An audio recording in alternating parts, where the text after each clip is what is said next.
Mesdames, Messieurs, bonjour. Vous êtes dans le bœuf littéraire sur GMTV+, un bœuf littéraire qui s'est déplacé aujourd'hui à la frontière de la région parisienne pour rencontrer quelqu'un que vous connaissez sur GMTV+, car vous lisez chaque semaine ces éditos, les éditos de Michel Lobé-Etanet. Il est aussi écrivain, pour ceux qui ne le savaient pas, mais pour ceux qui suivent GMTV+ depuis plusieurs années, vous le savez. Nous sommes donc au domicile de Michel Lobé-Etanet, le rencontrer pour nous parler de son tout nouveau roman qui est tout frais, que nous allons découvrir dans quelques jours ou dans quelques heures, comme vous le souhaitez. Bonjour Michel Lobé. Bonjour Jackie. Comment allez-vous?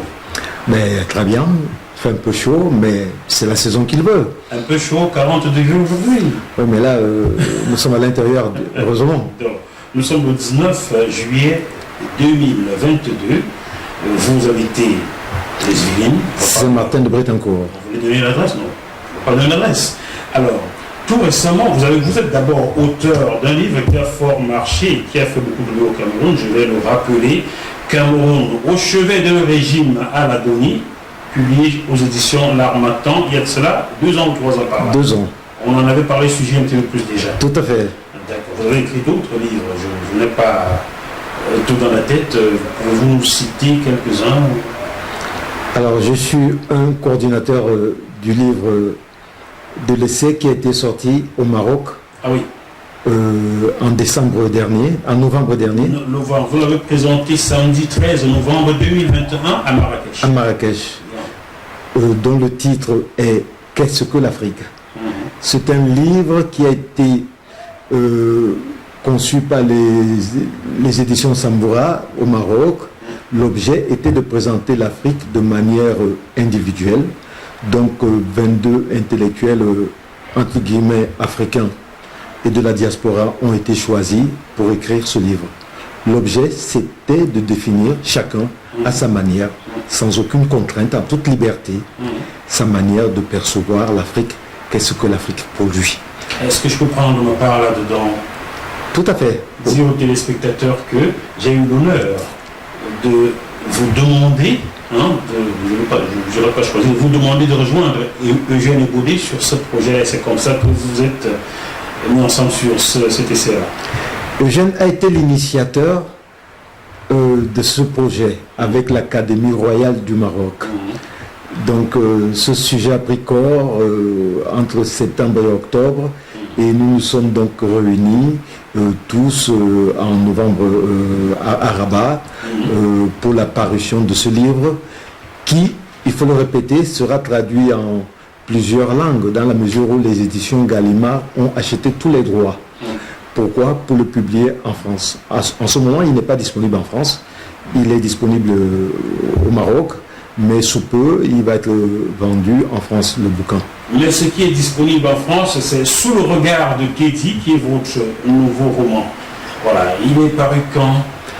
Sous le regard de Kédi est paru en novembre 2021. 2021, c'est tout frais. C'est tout frais, c'est tout frais. Je n'ai même pas encore inauguré la journée de dédicace. Je dois le faire au mois de septembre. Très bien. Nous allons donc lever le verre pour saluer l'apparition de ce nouveau roman Sous le regard de Kédi. Voilà. À votre santé, vous qui êtes à la maison. Voilà. Bon. Ah, il est trop bon. Très bon. Alors, sous le regard de Kédi, je vais me permettre de lire la 4e couverture de l'eau. Je vous en prie, monsieur. De l'eau à la bouche des téléspectateurs de GMTV+. Sous le regard de Kédi. Michel et Elisa sont ensemble depuis 7 ans lorsque les vicissitudes de la vie viennent briser ce bonheur que le couple croyait inébranlable. Alors que tout semblait leur sourire, Elisa demande le divorce. Elle évoque la santé fragile de leur fille Kédi, souffrant d'asthme, à qui l'air pollué de Paris ne convient pas. Mais ce n'est qu'un prétexte. En réalité, au cours d'un séminaire, Elisa retrouve Antoinette, une amie avec laquelle elle eut une idylle autrefois. C'est le coup de foudre. À son retour, la jeune femme n'est plus la même et le couple vacille. Ils se séparent. Et Elisa commence alors une nouvelle vie avec Antoinette à Toulouse. Michel Lobé, Nous sommes, on va dire que c'est dans l'air du temps, hein, le genre en France. Ces livres touchent cette question-là directement. Pourquoi avoir eu envie d'écrire sur un sujet d'actualité, écrire un roman sur un sujet d'actualité? D'abord parce que je m'accroche à l'actualité. Je m'accroche à mon époque. Aujourd'hui, il faut avoir le courage d'aborder les problèmes, d'y apporter des solutions et voir comment on peut vivre dans une société en levant tous les tabous possibles. Donc, mon livre est, comme on le dit, contemporain. C'est-à-dire qu'il est calqué sur le mode de vie dans lequel nous vivons, dans une société où de plus en plus les routes sont éclairées et où on doit avoir le courage de reconnaître la différence et d'aimer les gens malgré les différences qui peuvent exister entre les hommes et les femmes ou la société en général. Et l'homosexualité, puisque c'est ce que c'est du sujet dont nous voulons parler, aujourd'hui n'est plus un sujet tabou. Je crois qu'on doit avoir le courage de reconnaître. En France? Dans le monde occidental plutôt. Dans le monde occidental. Et quand je dis le monde occidental, ce n'est pas tout le monde occidental. Mais globalement, on peut reconnaître que le monde occidental a levé le tabou. Donc c'est un sujet qui m'a paru non seulement passionnant, mais en même temps passionnel. Pourquoi? Parce que il permet de voir que l'amour peut exister entre des êtres qui ne sont pas du même sexe. Là, vous allez plaire à beaucoup de personnes en France. Là. Je sais que c'est pas le but. Je ne sais pas, je ne sais pas ce que je recherche. C'est pas l'objet même du livre. En fait, c'est un bonheur qui se brise. C'est l'occasion pour moi de dire que le bonheur n'est pas toujours là où on l'attend. Et quand il arrive quand on ne l'attend pas.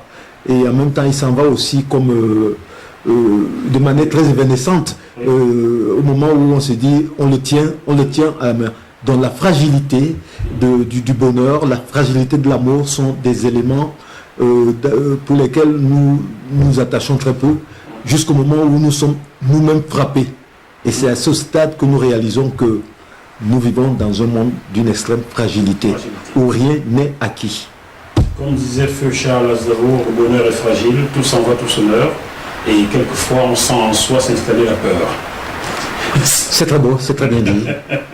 Donc, je vais lire un passage de ce livre qui va certainement parler à beaucoup de personnes dans le monde occidental et peut-être aussi en Afrique. Le monde en général, parce que l'hypocrisie dans laquelle nous vivons nous permet de dire aujourd'hui que l'homosexualité, si on en parle en Occident, c'est tout simplement parce que les langues arrivent à se délier. Mais l'homosexualité, elle existe dans toutes les sociétés possibles. Parce qu'il ne faut pas l'oublier, il y a deux types d'homosexualité.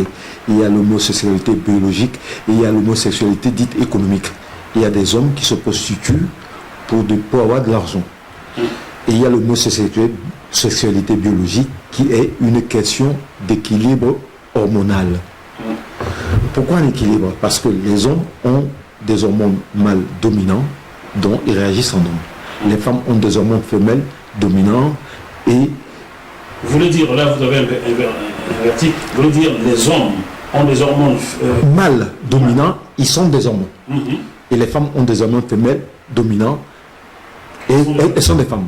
Mais il arrive qu'il y ait des déséquilibres dans ce processus, ce process hormonal. Donc c'est ce déséquilibre qui fait qu'un homme qui a des hormones femelles dominants bascule à l'homosexualité. Il aime les gens de son genre. Et vice-versa au niveau des femmes. Également.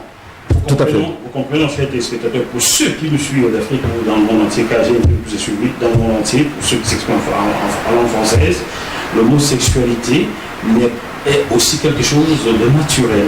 Tout à fait. C'est ce que j'essaie de faire comprendre aux gens. Et qu'il ne faut pas le combattre par la violence ou par le rejet ou par des actes qui sortent de